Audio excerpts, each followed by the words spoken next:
This podcast is not meant to be professional advice of any kind. It is meant to be informative and entertaining.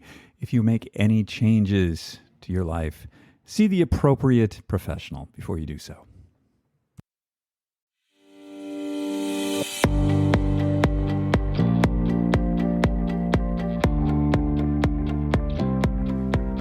Hello and welcome to SuperAge. My name is David Harry Stewart. I'm the founder of Ageist. At SuperAge, we help you live better and become the best version of yourself. And who doesn't want a SuperAge? Welcome to episode 106 of the SuperAge podcast. This will be dropping on October the 19th, 2022. Today's show is brought to you by Inside Tracker, the dashboard to your inner health. Go to insidetracker.com/Ageist, save 20% on all their products.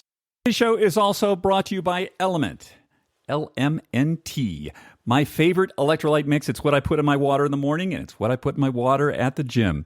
Go to drinkelement.com/Ageist and receive a free 8-serving sample pack with your first purchase. So this week, as you're listening to the show, I'm actually going to be on vacation. I'm going to be at the rather amazing Rancho La Puerta in Tecate, Mexico. Super excited about that. It's a vacation. And, you know, one of the things that we're going to probably bring up today with Kien Vuu, who's amazing, by the way, we get to Kien in just a moment, is this idea of how our mood, our thought, our level of stress signals our DNA to behave in a certain way. And it's something that, you know, Dr. Mike Roizen talks about also, the effects of stress. And if you have vacation time, take it. Just like, don't be a hero. You're not going to be better off for it. You know, take the vacations, reduce the stress, go do something different. So I'm not a big vacation guy. I'm a sort of like type A, let's get some work done sort of guy. So going on vacations is sort of like a new learned experience for me. And so I'm going to Rancho La Puerta, which I'll tell you about next week when I'm back. I believe it is the oldest spa in North America. And I think the founder, I want to say she's like 100 or something. And what I know about Rancho is anyone who's been there doesn't go once. They just, it becomes a way of life. They go like all the time. And so I don't know. I was invited down and I thought, okay, suck it up. We got to do this. So I'm going to ride as many of the rides down there as I can. And by rides, I mean, you know, there are different massages and sound healing and gyrotonics. And, you know, the sort of negative thought that goes through my mind is, but how will I work? What will happen to my people at Ageist when I'm not like doing my thing? And how will I, you know, do my type A exercise program? No. We're just going to switch all that off, give the cortisol a break, and, you know, take a vacation and actually relax for a little bit. So I'm trying to make it a habit to do something like this, you know, a couple times a year, maybe every quarter if I can. I find, you know, there's a lot of benefit to this. So I don't know. We're gonna suck it up and we're gonna go to this amazing place, and I'll tell you all about it in a week. And I'm really excited. So speaking of exciting, I have my friend Dr. Kien Vuu on this week, and Kien is just, I think this is the second or maybe the third time we've had Kien on, and he's just a remarkable guy. And I find with Kien, he gets more remarkable every time I speak to him. And it's, I don't know, he's it's amazing. You'll hear him. He's, you know, a lot of doctors, a lot of the people that we have on the show here, you know, we talk about science and longevity and medicine and that. And Kien is, you know, one of the most technical forms of medical science, which is radiology, and he's going to talk about that. It's really, you know, his message is about kindness and love and how that's what signals our epigenetics. So we're going to get with the increasingly remarkable Dr. Kien Vuu in a few minutes after just a quick word from our sponsor. Today's show is brought to you by Inside Tracker. Inside Tracker is the dashboard to your inner health. Just as a car has a dashboard so you can tell how fast you're going and how much gas you have, you need a dashboard for your inner health. You need to know what's going on inside your body if you're going to optimize it. You need some way to monitor what's going on inside your body. And then once you know what's going on inside your body, you need some way to help optimize that. And this is what I get from Inside Tracker. With their 43 biomarkers that they're testing, along with the genetics that they test me for, I know what I should be eating to really optimize where I want to be. And I get to choose that target of where I want to be. Am I working on brain health? Am I working on longevity? Is there something with my fitness that I'm interested in optimizing? The app will make recommendations personalized to me based on my blood work and my genetics. And that's something that I just think is invaluable. It's not a replacement for seeing my doctor. It's not a replacement for any of the other professionals in my life. It is an additive, but it is an additive that is with me every day, all day. And I can consult it and I can see what should I be doing right now. And then I can test again and see what changes have happened. If you go to insidetracker.com/ageist, you'll save 20% on all their products. Today's show is also brought to you by Element, the electrolyte mix that I've been using to stay hydrated and to keep my electrolytes in balance. I started placing Element electrolyte mix into my water after my workouts on the recommendation of a friend of mine who's a 50-time Ironman competitor. I told him that I was having a lot of trouble recovering from my workouts, and I thought it was my age. And it turned out it was my electrolytes. And once I started putting Element into my water, I noticed an incredible difference in my ability to recover from my workouts. It went from, truthfully, an hour or two to like 10 minutes. Because the problem was my electrolytes were off.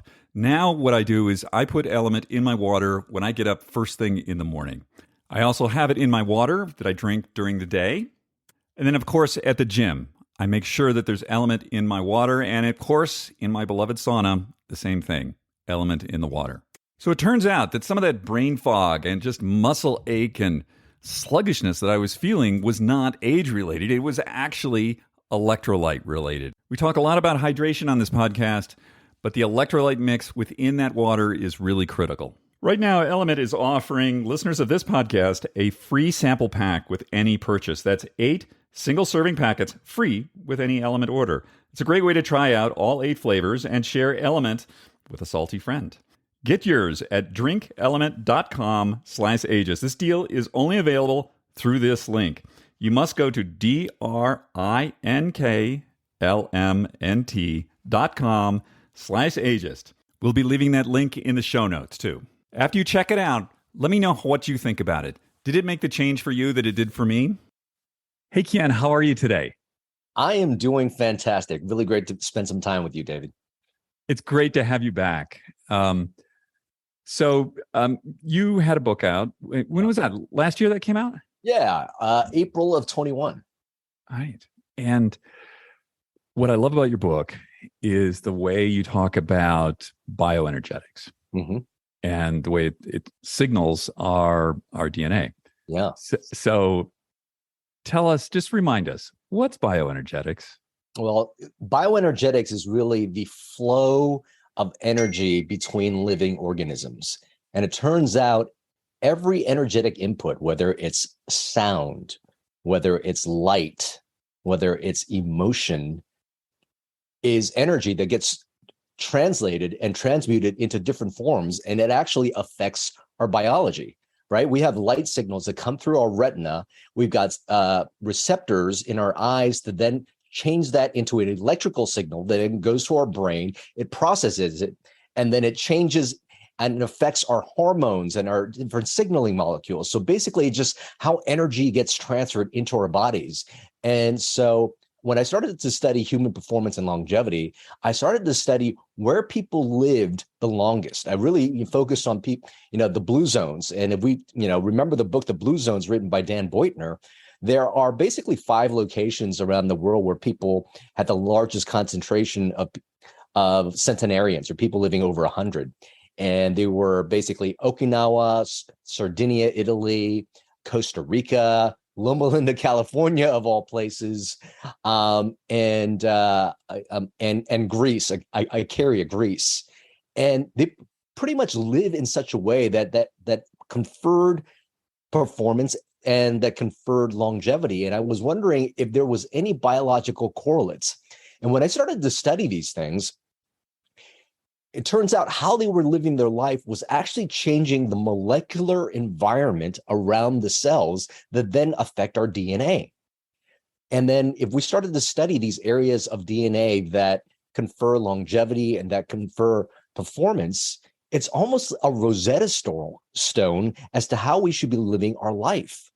So there are basically 5 main levers that control basically the environment of our cells. Like I said, everything is energy, right? So these 5 main levers are this. There's the physical lever that includes sleep, nutrition, and movement. Then there is the emotional lever. How we feel actually changes the biochemistry of our cells. If we are in states of anger, resentment, fear, worry, anxiety, we actually raise up the stress hormone. And that actually ultimately leads to genes that get turned on that increase inflammation, and our immunity genes get shut off. And that basically creates a cellular milieu that eventually leads to poor performance, chronic disease, and so forth. And then and there's also the mental lever. Our thoughts actually, or the thoughts that we focus on, actually creates biochemical changes that happen in our body as well. And finally, that having a sense of purpose, or that spiritual component. And so these are the 5 main things. Now, every energetic input in our life actually speaks to our DNA. Our DNA is not fixed. Our DNA is constantly listening to its external environment. Then it's making changes. Oh, are we now in a healthy environment? If so, let's turn on the healing genes. Let's turn on the stem cells for us to heal. But if it thinks that we are in a stressful environment, it's going to turn up those inflammatory genes. So, the whole thing with bioenergetics is that every energetic input gets transmuted and it speaks to our DNA, and our DNA is not fixed. It's constantly listening to its environment. And based on our choices and how we live our life, particularly in those 5 areas we talk about, actually changes the signals that we give to our DNA. And that ultimately confers to optimal health, longevity, and peak performance. If we want those things, we could recognize that based on how we live our life, it is truly medicine, because it interacts with our DNA in such a way to either give us optimal health or it can give us disease and poor performance. Okay. So, some of the sort of stuff that I guess I would call sort of woo-woo. Yeah. So, like I go to, I'm going to go to Rancho La Puerta next week. Yeah. So, and they have a lot of sort of, things like sound healing and stuff like that. Mm-hmm. Which I've always thought is like, well, okay. Mm-hmm. But do I understand from you that there is a bioenergetic effect from these sort of things on my body? Absolutely. People talk about, sound healing, talk about energetic healing. I believe in those modalities, and certainly you should go to people that have been adequately trained, because there's a lot of woo-woo people out there that are selling stuff that don't really understand how it works. So be mindful of that. But there are things like, just connecting deeply with people in a heart-centered way actually confers healing. I have this example in my book of a cancer patient I used to treat named Bruce. He had liver cancer, and very, bad form of liver cancer, where he didn't get a liver transplant, which was basically his only chance of surviving, an extended period of time. And he didn't qualify for that. And so we use medical treatments to try to slow down the tumor. And I remember treating him. We would treat parts of his tumor, and a new crop of tumor would return. And this kept going probably for about a year or two. And then he told me one thing. He told me, man, these tumors just keep coming back. My chance of surviving probably isn't very long. But Dr. Vuu, I I have some unfinished business. Before I die, I really need to reconnect with my brothers. And so he wrote these handwritten letters to all his brothers. And he told me right around that same time, he just started to focus every single day, because he didn't know how much time he was going to have left, on living a life of gratitude. And pretty soon I could see, when he was coming in to see me, just his state changed. He was a much lighter version of himself. And here's the thing. The last treatment I did for him, and again, he probably at the time, because those tumors kept coming back, his median chance of survival, was anywhere from like 3 to 5 months. In 2014 was the last treatment I've given to him. I've kept in touch with him. He has been tumor free, and the tumors haven't returned. Now, I'm a medical doctor. I'm not going to say that, healing the relationships of his brothers and living a life of gratitude cured him. I won't say that. However, I do know, because of bioenergetics, how it changes our state. And our state basically conveys biological changes to our body and DNA. And, him changing his state actually coincide with these tumors not coming back. And I don't think it's a coincidence. And let's just remind the people here about what you do in the hospital. You're not just a medical doctor. You're sort of at the pinnacle of the science part of that. Yeah, absolutely. So I was trained as an interventional radiologist. And so for people who don't know what that is, radiology is medical imaging. We use CT scans, MRIs, ultrasounds, X-rays to pierce inside the body. And so we know what disease looks like in the body. And so we understand all different forms of chronic disease. As an interventional radiologist, I use those technologies to actually perform minimally invasive surgeries. So I'm basically a minimally invasive surgeon that uses, CT, ultrasounds to do procedures. And so that's really the medical side of what I do.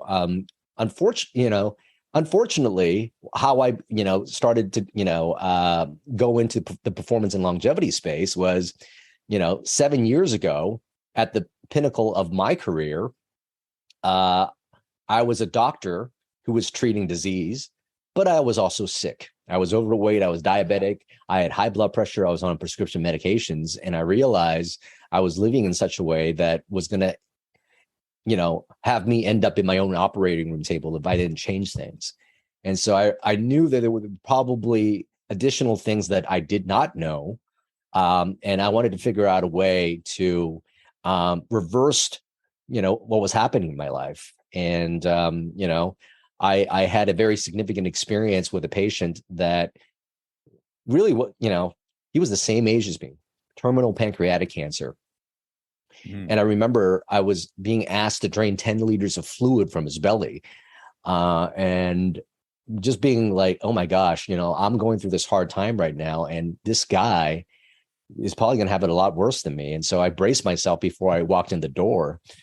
And I remember opening the door, and here he is. He just gave me the biggest smile. He had such positive energy. He was like, hey, Dr. Vuu, I'm so glad you're going to be draining this fluid from me, because you know what? It's getting in the way of sexy time. And I just remember cracking up. He completely blindsided me with his humor and all that. But I had to ask him, how are you so happy right now? He says, Doc, I didn't always used to be this way. I used to be stressed out all the time. But I realized that the only thing I have control over is how I show up in the world. And I choose to show up with love and positivity. And I was thinking, wow, here's a guy who's about to die. But he's reminding me about how to live. And here's the big thing. He's reminding me about the power of choice, that no matter what the circumstances are around us, we have the possibility to choose. And that's when I really decided to make new choices in my life. And so I started to study nutrition, epigenetics. I did a fellowship in anti-aging and longevity medicine, started to study how people live so long in the world. And, the biggest thing I got from all of this and studying epigenetics in particular is how we live our life is actually medicine, that our biography actually affects our biology. So pretty cool stuff. It's something that we touch on a lot here, this sense of agency that we have. Mm-hmm. And I think that so many people sort of they don't feel that that's true, that they don't have a sense of agency. When in fact, as you said, you get to choose what you think about. No one's forcing you. You get to choose whether you smile today or not. That's you do that, and that this really has a tremendous effect. And I love that. Tell me, I mean, we spoke once a while ago about there's like the scientific studies around this epigenetic signaling, like around how we think and how we feel. I find this just fascinating. Yeah. So, let's break that down some more. And since we're talking about, how we think, I'd like to bring up the concept of this default mode network, which will surprise people because they're not aware that potentially there might be some old programming dictating how they think and feel. And we can choose past that. So we'll get there in a second. So just emotions, for example. I believe that it is a part of the human experience to be able to experience the entire spectrum of human emotions. That's the great thing about being human. However, having said that, when we are in chronic states of anger, fear, resentment, worry, anxiety, that actually changes our body's biochemistry. The stress hormones go up, and we know that when the stress hormone goes up, it definitely activates the cell danger response. I talk about one particular gene complex in the body called the conserved transitional response to adversity, also known as the CTRA. And basically, when our body, senses stress, it'll actually activate inflammatory genes, and it will deactivate immunity genes. And so when that gene complex is on chronically, it ultimately leads to chronic diseases like Alzheimer's, like heart disease, like metastases, like viral infections. But then on the flip side, the emotions of love, of connection, of happiness, of joy, and particularly that of gratitude. There's been lots of scientific studies that those that focus on gratitude or have gratitude actually decreases inflammatory markers such as IL-1, IL-6, TNF-alpha in our body, and it actually increases our immune system. These are the emotions. So, we can go into what to do with our emotions. We can go into emotional techniques if you want as well. But, let's now move to thoughts. Here's the thing. We have probably about 80,000 thoughts that go through our mind. The majority of those thoughts every day are probably repetitive. And the majority of those, like 80% of those, are going to be negative. And there's a reason why that is. Scientists are beginning to learn more about a part of the brain called the default mode network. The default mode network is basically a primitive part of our brain used to kind of keep us safe and to help us survive. It's actually the autopilot mode of our brain. It's also the survival mode of our brain. And essentially what happens is this: right after we're conceived, all the way up to about the age of 10, our brain is like a sponge of information. It's going to learn from TV, from parents, from society, from all around the world. And the default mode network actually looks at the world and comes up with beliefs and models of how the world works. It also looks at where we fit in the world. The ego actually, is from this default mode network. And here's the thing: it's constantly looking for what can hurt us. This is the survival part of the brain. So it's constantly looking for what it can hurt us. That's why there's a negativity bias. It remembers our fears and traumas. It tries to protect us. Disempowering stories of I'm not worthy or I'm not enough. That also stems from the default mode network. And here's the thing: it's largely programmed prior to the age of 10. And unless we are conscious of the choices that we're making, we're actually making choices from this default place, the survival place, which is automatic, which is unconscious. It is also conditioned. And it's, again, the survival part of our brain. And so if we're not aware of that, we're making choices from that place. And so we can't control a lot of the negative thoughts that come on because you've got this operating system going on. But what can we control? We can control where we shine the flashlight. we can control our focus. Are we going to focus on what we have or what we don't have? Are we going to focus on things we can control or the things we can't control? And based on our focus, based on the meaning that we give to things, based on the story we tell ourselves about ourselves, is going to change how we feel. And we just said right now, emotions changes the biochemistry of our body as well. And so those are the things that we can control, but you have to be able to see some of that old programming and realize that, Bruce Lipton, he's a cell biologist and also an author. He talks about how the movie The Matrix is not really a movie, it's a documentary. Can we see we're living a life in a program, but when we start to see the program, we can really start to see the new choices that we can make above the old programming. But you have to see the old programming first. So we had somebody on the program a couple of months ago who was a ketamine expert. Yeah. And she described ketamine as taking the snow globe and shaking it, and it just comes down a different pattern. Mm-hmm. And I'm wondering what you just told us about the default mode network.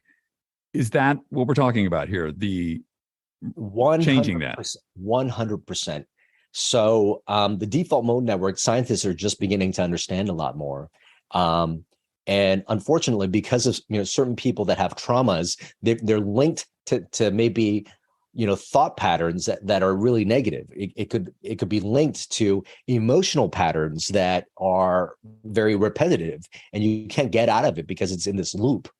And what we're starting to understand is there are modalities to be able to quiet down the default mode network.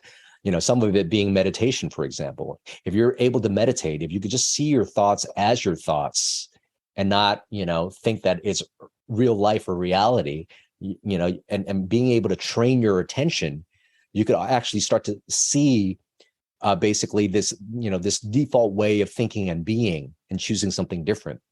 A lot of things in the psychedelic space right now, ketamine, psilocybin, LSD, they're doing functional MRI scans demonstrating that people who are taking these substances are quieting down. There's actually portions of their brain, including the amygdala, the hippocampus, and the more medial parts of our brain is the default mode, and they could see that actually quiet down and signal when people are doing those psychedelics.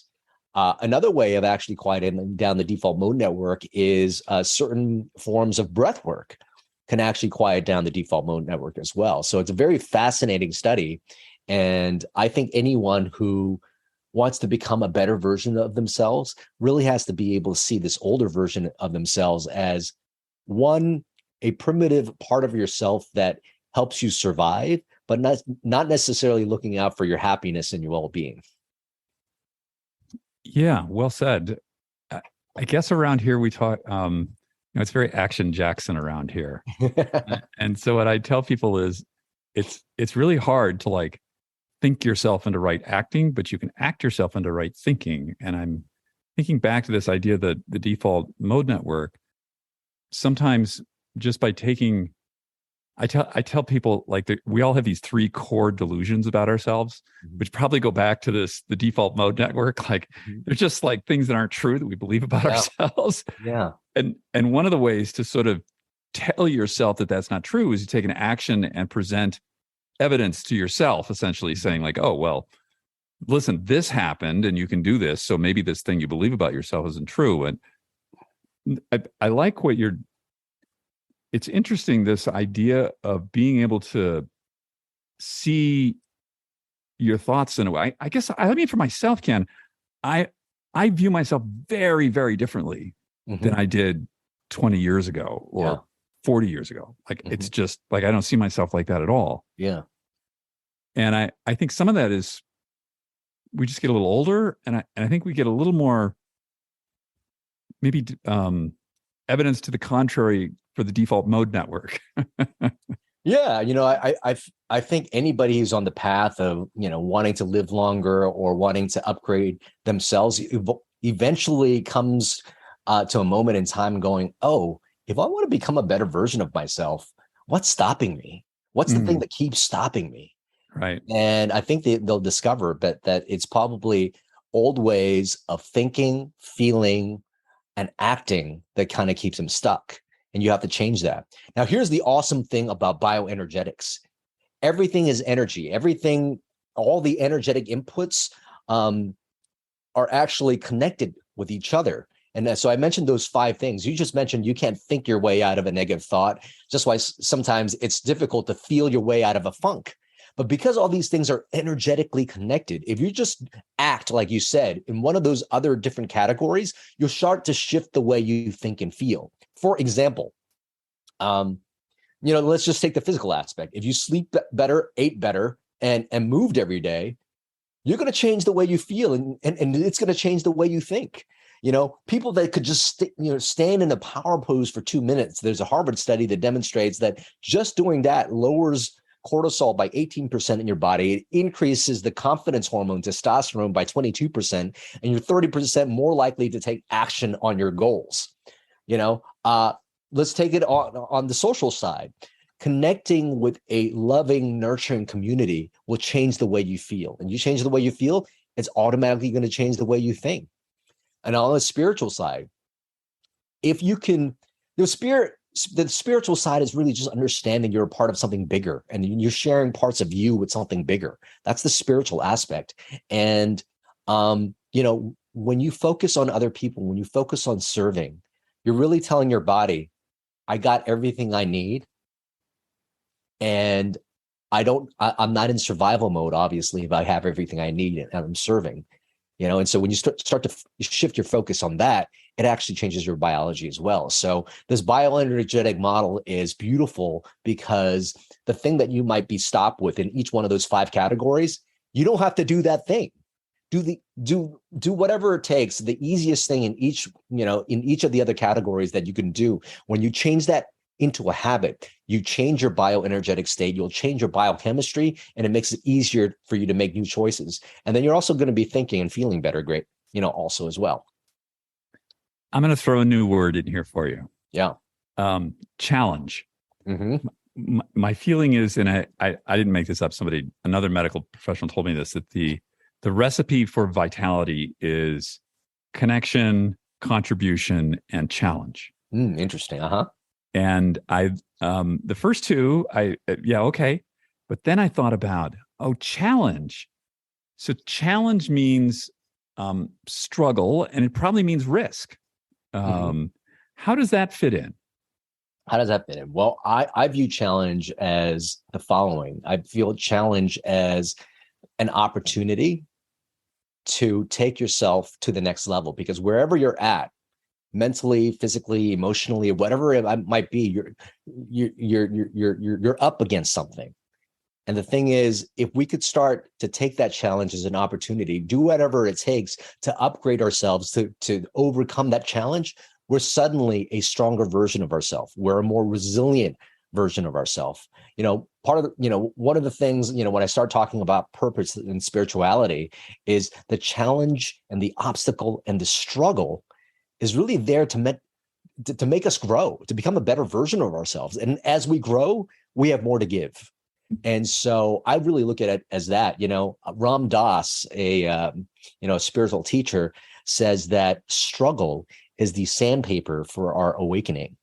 And so, I find that to be so true. And here's the thing also, is it's the things that we challenge ourselves physically, if we push ourselves enough, our body is resilient and be able to adapt to some of that stress. So a certain amount of stress is great. If you stress yourself too much, your body will collapse. But what are some stresses that we can do to our body that actually is good for our body? Take, for example, and I know you're a big fan of this, is cryotherapy or jumping into a cold river, right? It activates the sympathetic response at first, but then it gives you more access to parasympathetic, thereafter. Another challenge is fasting, for example. If you're fasting, past 24 hours or so, you really activate the body's response in a process called autophagy, which is a cell renewal response, where you're basically taking up junk proteins in your cell, you're renewing it, and it's basically a rejuvenating type of process we have in our body. And we know that like saunas and heat can also activate heat shock proteins that will lead to more resilience and better metabolism in our body. So, I would agree that challenge is one of the things that basically help us grow and also helps us become more resilient as well. My friend Naveen Jain Mm-hmm. tells me, he says, David, our greatest limitation is not our resources or our capacity. It is our lack of imagination. And as we talk about really all the things that we're talking about here, it requires a certain imagination of what may be possible. Mm-hmm. That, as he says, like, you only think about, you don't plan going to Mars if you don't think you can go to Mars. Yeah. How do you work on that? How do you work on which part? The imagination the part? imagination part. Yeah. Right. So, Great. Like, right. So if we're talking about struggle and we're talking about contribution and connection, these things require us to have an imagination of what may be possible. Yeah. And how do we confront, or how do we expand our imagination of what is possible so that then we have something we can struggle against? Oh, if that makes sense. Such a great question. I would go back to bioenergetics, right? We've based on how we live our life in those 5 areas we talk about, we create a bioenergetic state. And you're somewhere in the spectrum between a stress and survive state, which basically increases inflammation, drops our immunity, giving us poor performance and chronic disease, or you live in the thrive state, which is basically the state for optimal health, longevity, and peak performance. So we need to be able to optimize our state to be able to think bigger than we are. And so much of that is quieting down that default mode. I think as kids, we're playful, we're creative, we're out there, thinking that there are cows in the moon and different, we've got this creative, playful state that I think kids are in flow. And really, flow is a state of consciousness that brings about these ideas. And when you are in default mode network, or where you're in this survival mode, you're not going to have access to that. And so what do? I would probably say, if you work on the 5 things that elevate your state when you're in the thrive state, you're going to come up with better ideas because you're going to be more engaged. And some of those things that I mentioned in terms of quieting down that default mode network, that's also going to help. I know, for example, after I do, some breath work, and we're literally talking about like a 30 to 40 minute breath work session, I get in this state where I just feel like I am pure love. I am pure possibility. And from there, I can start to make, new choices and completely creative. Whereas if I'm in that default mode, so here's the thing, a child has all those things, but over time you get hurt, people, tell you, stories that aren't true, and you start believing them, and you feed into this default mode. And unfortunately, as we get older, we lose our childlike playfulness and state and creativity because the default mode is running the show. And so 1, elevate your bioenergetic state. And 2, work on some of those practices that quiet down that default mode network. Okay. So I'm going to be your patient. All right. And I say, Dr. Vuu, I got 2 problems with this. The one is, I don't believe it's going to work. I think it's going to take too much time, too much energy. It's going to be a waste. It's not going to work for me. That's problem 1. Yeah. Problem 2 is, I don't feel like I deserve this. Mm-hmm. What do I do? Great question. Normally, probably what I would do in that sense is have you participate in something called laughter yoga. And there you go. Exactly. Laughter yoga. Well, I'll have you clap. Hee, hee, ha, ha, ha, hee, hee, ha, ha, ha. I'll have you flip your hands up in the air and go, yay. Now, obviously you laughed. And for that second, you probably felt pretty good. Now, here's the thing. Laughter yoga is not a practice I came up with. It's a practice that actually a doctor from Mumbai named Madan Kataria came up with. And it really utilizes movement, laughter, breathing, and childlike play to actually activate our biology. And I've done this, in rooms of thousands of people. And I'll tell you, you're gonna have some people that feel my energy and they're like, all right, this is gonna be fun, let's do it. But the majority, including myself for the very first time, is going, you want me to laugh right now? We're in the middle, of this big conference with thousands of other people. I'm not gonna be sitting here and laughing. I get that a lot. And so I tell people there's going to be a percentage of you that are just feeling, dude, this is not for me. Guess what? That's the default mode network. It's self-critical. Right. It is judgmental, not only to yourself, but to other people. But if you could just get through it and just do it anyway, you don't have to think I'm funny.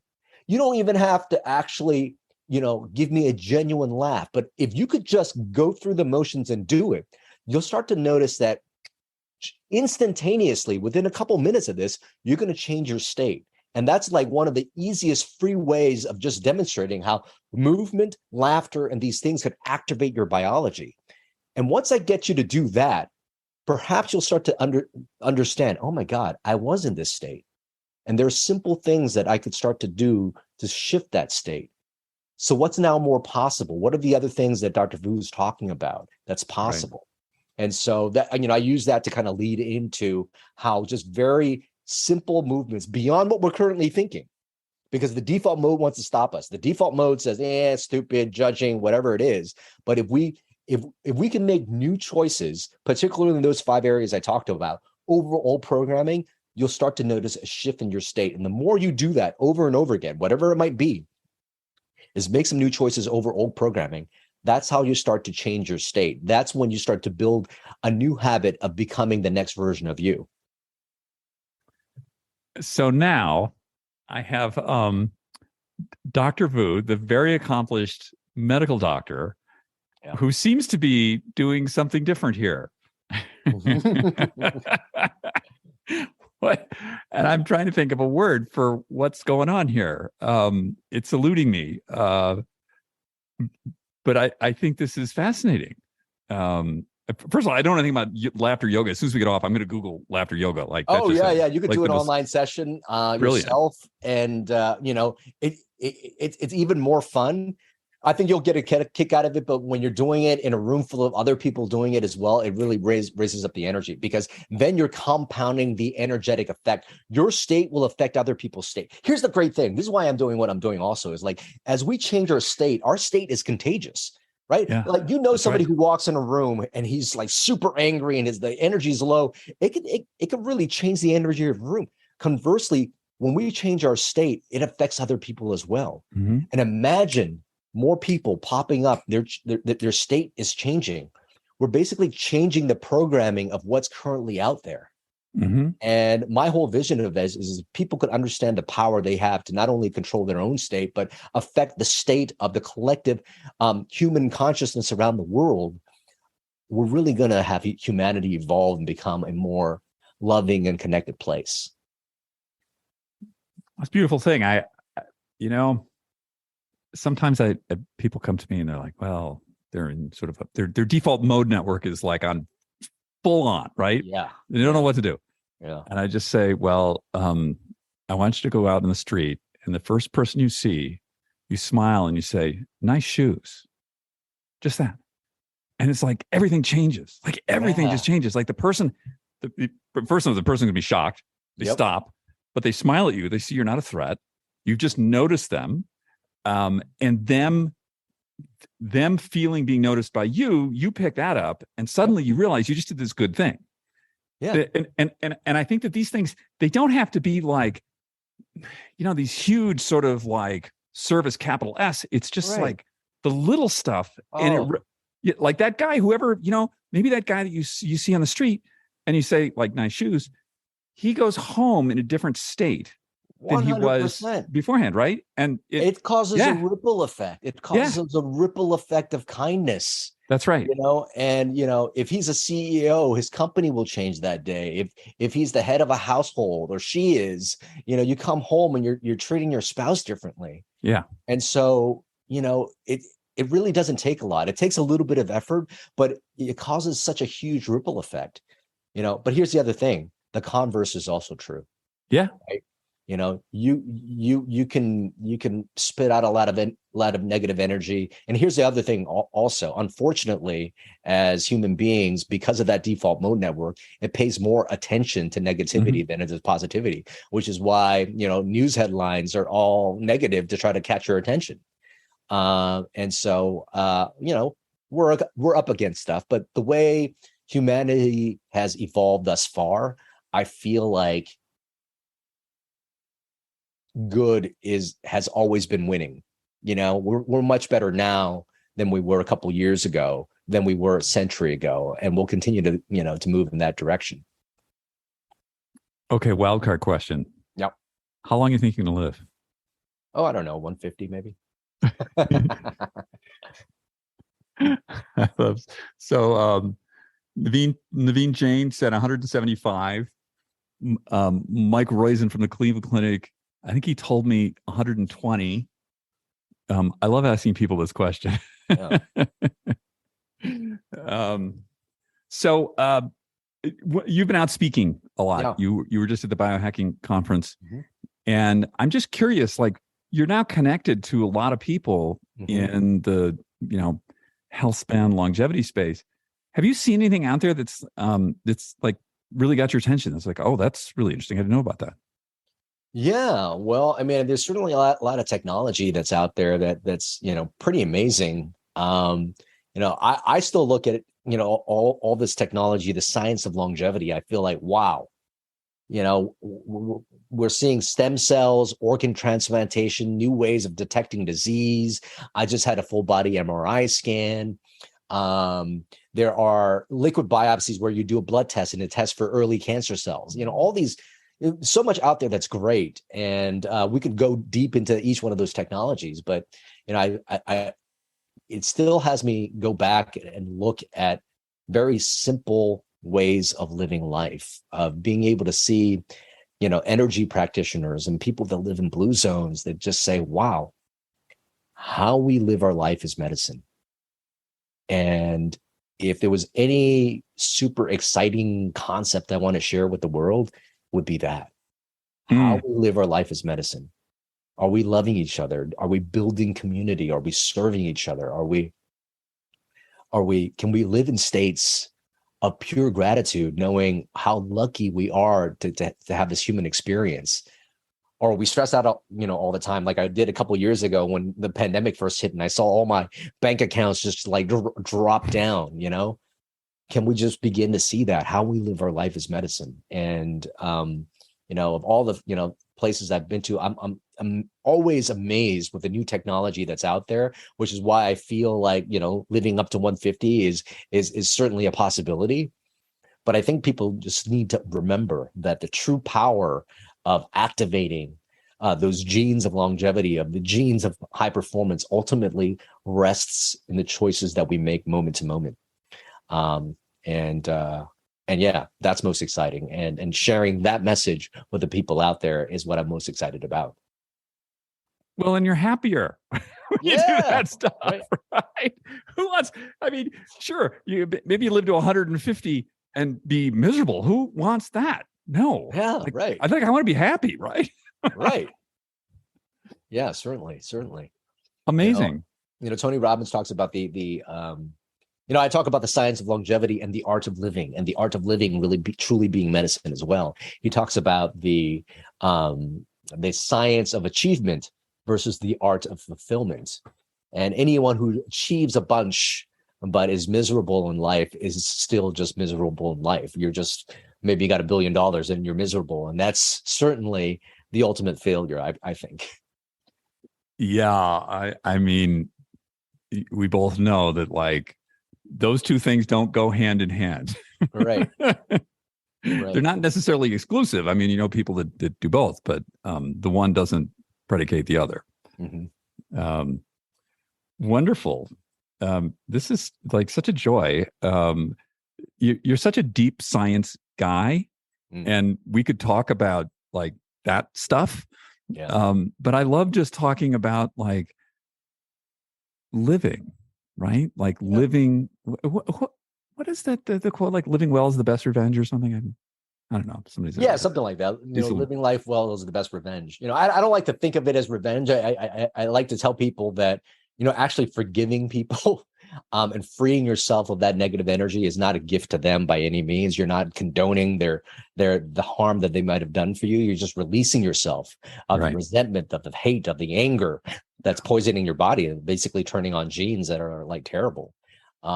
I like the science part because I am an MD, and I like to say, all the woo-woo stuff that's out there. Now there's science that you start backing some of that stuff up in terms of how we're living. So that's the really exciting part. It's amazing. I'm really happy I know you. You really add a lot to my life. Thank you, brother. And it's great to have you on the show. Anything you want to leave people with? I know you've got the book Thrive State. Everybody buy it, please. It's great. And is there anything you've got coming up that we need to tell people about? No, I mean, there's an online course. You can go to my website. You can hit the button Accelerate. It's an online course that basically allows you to go into Thrive State and with a group of people. It's kienvuu.com/accelerator. And for all the podcast listeners, if you use the code podcast25, you get 25% off. Cool. Yeah. Love that. Love a discount, right? Yeah.